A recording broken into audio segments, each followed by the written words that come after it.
Welcome back, folks. Now, if you weren't here for part 1, that's okay. I went through the entirety of the kindergarten trilogy to talk about its weird timeline and how each of the characters all come from completely different routes from our many goes in the previous time loop of each of the games. We learned many interesting things like Applegate being a paradox, Monty actually getting Penny's legs from opposites attract, Ted and Felix coming from completely different universes, and many more findings. If you're interested in those findings, please give me some love by checking out that video. I'll do the little eye thing in the corner. If you want to click on that, you can. It's right there. However, at the end of that video, I was originally going to have a small segment in which I mentioned several oddities when it comes to Nugget that leads us to the same theory of Nugget being the previous person to time loop before us. Now, for this video, I'm going to assume you're aware of the kindergarten games, so now might be a good time to go catch up on watching the Cub Scouts or Captain Sauce or something. But if you think you remember most of what happened in those games, get comfy and set your cat in the microwave, my friends, because we're going to talk about what's going on in that thick, nuggety head. Because I think Nugget had the time loop ability before us, the player. And I think the time loop ability is tied directly to the omnipotent player, as in us playing, not the player character that we play as. Give me some time to explain. First of all, there's several things with Nugget that tell us even if they don't remember the specific each time loop that happens, they're still definitely aware that a time loop exists. Most obvious being the Monstermon route. Other than that though, when we save Nugget from the vents in Kindergarten 2, if we use the janitor to do it, he will refuse us and not believe it had anything to do with us. But when we have Penny do it, Nugget says that he saw us pulling the strings, despite the fact they should have a way worse ability to see it from where he's at, compared to the principal who is just ahead and looking in our direction. However, through the lens of him being aware of a time loop, this makes a lot more sense. Seeing a janitor go and free him makes more sense because he would have had his belt if he hadn't lost it, and for Nugget, he would have no idea that the janitor wouldn't have it otherwise. From his view, we just told the janitor to go free him, and he did that. But with Penny, it wouldn't make any sense as to why one of the adults would suddenly talk about losing a supposed important remote, and then instantly a girl just shoots lasers out of her eyes to the vent he's in. He'd know something is up, and he'd know it probably has to do with the time loop if he already knew that one existed. Speaking of, Nugget won't act like your friend at all in Kindergartens 1 and 2 unless you show him proof of the time loop. In Kindergarten 1, you have to show him Cindy's flower, to which he mentions that Cindy must have loved us more than the other 6 boyfriends she's had this week, which means that Nugget knows this to be a Herculean task, let alone for Cindy to give something to you. Everybody knows that Cindy is a selfish, hateful person. The only way Cindy would be happy with you is if everybody else was suffering, which Nugget would be able to tell they aren't. The only way we could have gotten this is through time looping until we eventually got Cindy to like us that way. Here's your obligatory cut-in from Post Me again. Hi. I've got another question. How does Nugget know that is Cindy's flower? Cindy's flower is just a singular pink flower, and seeing flowers wilt rather quickly after being plucked when not put in the vase, she had to have had it not very long ago. So it's not like it's something she could have had the whole school year to be associated with her. We ourselves don't know about it until she gives it to us. So how did Nugget know it was Cindy's upon just first glance? Even we just call it a flower and nothing more. Know how he would know? If he was the prior time looper, to which he'd not only know where this flower came from, but also its significance, as he'd have to also go through the horrors that is pretending to be Cindy's mindless boy toy for a whole day. Probably worse for Nugget given how she's shown to dislike the disabled, and because Nugget would have to go out of their way to hurt Lily, a person they actually care about. Back to the original script. Haha, just kidding, Post Me again. God, I feel like a Batman villain announcing my presence every time. You thought this video was continuing, but unfortunately, I found new evidence, Batman!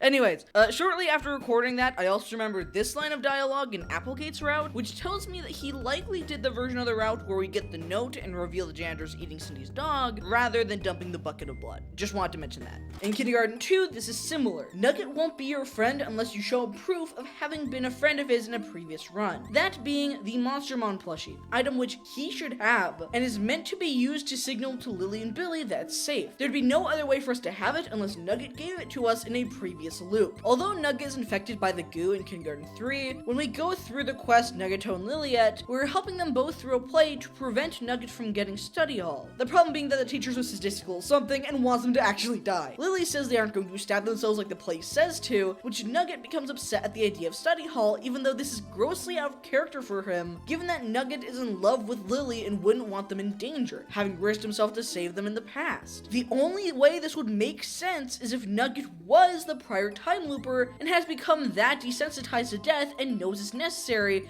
because they know this won't be Lily's canon timeline. People only continue to the next day when they live their route, with only a few exceptions, that mostly being the principals. This also explains as to why they drank the poison despite explicitly being told not to by Lily. In several missions that we see throughout the games, having certain people alive causes problems later, but also it's always possible to save people from dying. This is an easy way for Nugget to die, as it would make it harder for us to kill him off if we needed him to later. But if we still need him for the mission, then he knows we'll find a way to save him, so he knows that he's necessary for the mission to be completed. It also aids in why exactly Nugget acts so out of character and is so willing to have Lily die, even to the point of egging her on. Outside of that, there's lots of mini things too, like how eerily willing to resort to murder Nugget is, which is a common time looping trope. This is also seen when Nugget is seemingly very okay with self-harm or killing themselves as an option if things go mildly wrong, likely to reset the timeline as we reset whenever we die. We can see this during moments like when Nugget bashes his head against the wall when the nuggets are cold, not stopping until we microwave them or until he dies. Note that he doesn't do this in Creature Feature despite obtaining the same cold nuggets. He bashes his head on a wall when we are with him in the mission, but when we haven't interacted with him much, in Creature Feature, he doesn't. He also opts to die instead of facing consequences in several routes. Nugget also has many behaviors that seem random at first glance, but actually make sense if he's looped before. The Nugget Cave, for example, is pretty useful for several reasons. It's a specific area in which he can monitor easily who comes and goes, as he has to put enough nuggets to cushion his fall. As such, it's a safe place to go if he needs to hide and nobody sneak in. It's a good place to hide items, as we ourselves use it to dispose of a bloody knife, and it's a good way to kill if he can get someone close enough to the edge, or force a reset from back when he was looping. It also makes sense as to why he's so obsessed with nuggets, as nuggets are a fantastic utility item. They're an easy, not very questionable resource that naturally comes in bulk, in like a 20 or 60 pack. Nugget also clearly has memorized exactly how many he needs to break his fall for the Nugget Cave. They can be used as a show and tell item to avoid being killed by the principal over not having anything, and they are a good means of telling who's a friend between loops. If he's befriended somebody, successfully made it to the next day after however many loops, and they have a nugget, he won't forget that they are a friend or ally, as he endlessly loops the same days over and over. In these routes, you are constantly having to kill people and screw people over, so it'd be nice to know who exactly is a friend or not after only progressing 3 days and having to repeat each of those days like 30 times each. Nuggets are useful as a thing you can eat at lunch, and of course hide poison in, as we see Nugget do on several occasions. It doesn't take long to eat due to their size, and back on the friendship thing, nuggets are also useful because he tells potential friends not to eat it, and if they do, they die from poisoning. So it's also a good indicator to tell if said person will blindly trust him or not, as anyone who doubts Nugget will die from poisoning, whereas those who blindly trust him would still have it on them the next day. Plus, Nugget is the token weirdo, so most people wouldn't question why he wants to do certain things as is. So long as there's somebody who he knows will just blindly trust them via the Nugget strategy, then they likely won't question it too much because Nugget's always been a weird kid. Who cares why he needs a knife? Don't ask questions! We can also see this Nugget of friendship strategy because Nugget doesn't really question us having a Nugget of friendship even when we blatantly stole it from his cubby. The only times he does question it is during Kindergarten 3's Gatorade, which is right at the start of the day, making it impossible unless it was a carryover item from the time loops, which most Nuggets aren't. This one only is because it's a Gator Nugget. Nugget potentially being a previous time looper also makes several of the oddities I mentioned at the end of part 1 make a lot more sense. For example, I mentioned how in Things That Go Boom, Nugget makes a reference to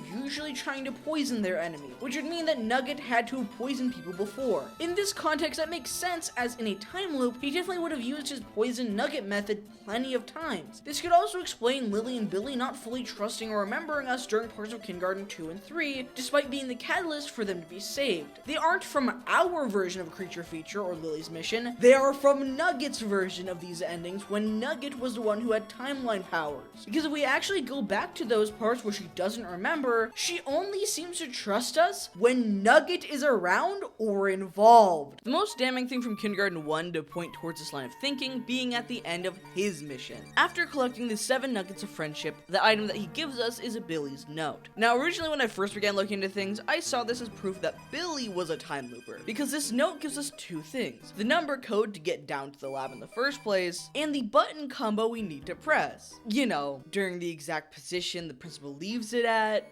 around the exact time we go down.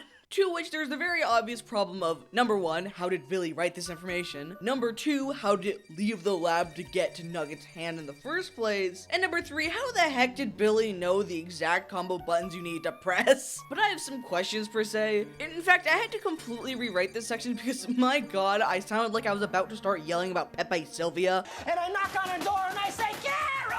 When we show the note to Lily, they mention that it looks like their brother's handwriting, but shortly afterwards says that they can't read it that well, which given that they're just in kindergarten, that makes sense. But how would you be able to recognize the handwriting if you can't read it yourself? Handwriting is all about how you write the letters, and when we go to Monty to ask about what it says, he mentions the handwriting is rather atrocious. It's here he only mentions that it says something about a hatch in the principal's office that can be opened with a code. Now that could reasonably be something that Billy snooped around for and wrote down prior to being captured, but then Monty says that the handwriting gets especially terrible when it starts talking about the codes, which, by the way, could technically be the reason that the code is one number off, as the code should actually be 48452. We're just missing one of the fours here, because the fact that you need to press the yellow button a second time, what with each number lining up with the buttons and being the exact order other than that, but maybe the 4 accidentally merged into the 5 or something, which given the change in how bad the handwriting gets, although it could still be from Billy writing really quickly in captivity, I find that unlikely given that there's no reason for Billy to be kept outside of the pod for really any period of time once the principal captured him, especially given that he was only captured because he found the place before he got the chance to capture Nugget instead, the original person who was meant to be used, which brings us back to why Nugget has this note. The fact he has the note at all would at the very minimum suggest that he also knows how to read, but this makes me wonder if Billy was writing about the hatch to inform Nugget, and any addendums where they added codes was actually written by him after the fact as he tried to free Billy. Basically, Billy only wrote the note mentioning, hey, there's a hatch and it needs a code. And the reason that doesn't mention anything about the code being for the desk, and the fact that the hatch actually needs a key from said desk, is because Nugget wrote the code underneath after the fact, because otherwise it wouldn't make any sense for Billy to know these other pieces of information, or for it to get so much worse. It's a different handwriting. There's another oddity that I want to mention that coincides with my theory though. Something I noticed as a very jarring change for Kindergarten 3 was how much more often the player talks to us directly. Like, way more often. In the second game, I only remember the cat in the microwave moment, in which the player argues with us and then nopes out completely. But in the third game, we have several moments of the player character talking directly through the fourth wall. Pretty much any time we're looking at the environment or finding Monstermons. And strangely, the only other character to ever talk to us is Nugget. That being in the Monstermon endings, where even when the player leaves, Nugget talks to us about how they're excited for next time. For Kindergarten 2, Kindergarten 3, Kindergarten 4. We are an entity here that Nugget can communicate with or has in the past. Which leads me to the realization that, you know how Nugget talks almost solely in the third person? Well, I don't have nearly as much proof for this, but I feel like the time loop players and the fourth wall entity kind of go hand in hand here. Because think about it. Nugget talks solely in the third person. And if you look at these weird fourth wall moments that the player has, we almost finish each other's sentences. We're both treated as the same as the player character and as separate entities. So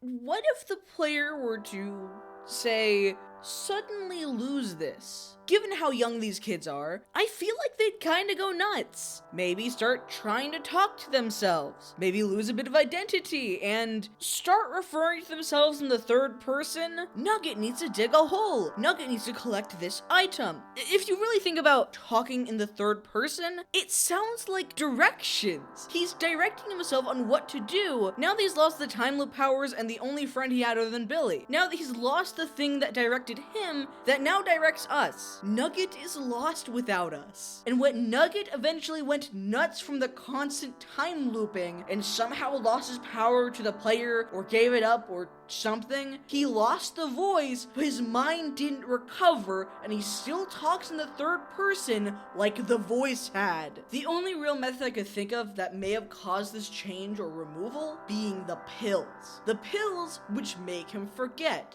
make him turn to normal, and make him forget about Billy. the very same individual that we keep looping for in our first time loop. Which, given Nugget had that note with the code on it, and his fascination with the pretty Lily and other things, I wonder if he originally got these time loop powers to save Billy and was driven mad by the endless repetition after the time loops continued, even after he saved them. The pills are a minor thing, but I mentioned the pills in reference to the time loop powers mainly because of the weird Miss Applegate paradox in which she references 2 routes in one loop. To which I gotta wonder if seeing the teacher seems to remember the events of both routes only after taking a pill, as she is reminded of Monty's pills from yesterday. I wonder if these pills, albeit not intentionally, mess with the whole time loop thing, and I wonder if taking a pill then is how Nugget let go and finally got rid of the time loop. Tell me your thoughts in the comments, friends, because that's all I have for you. See you around. Bye!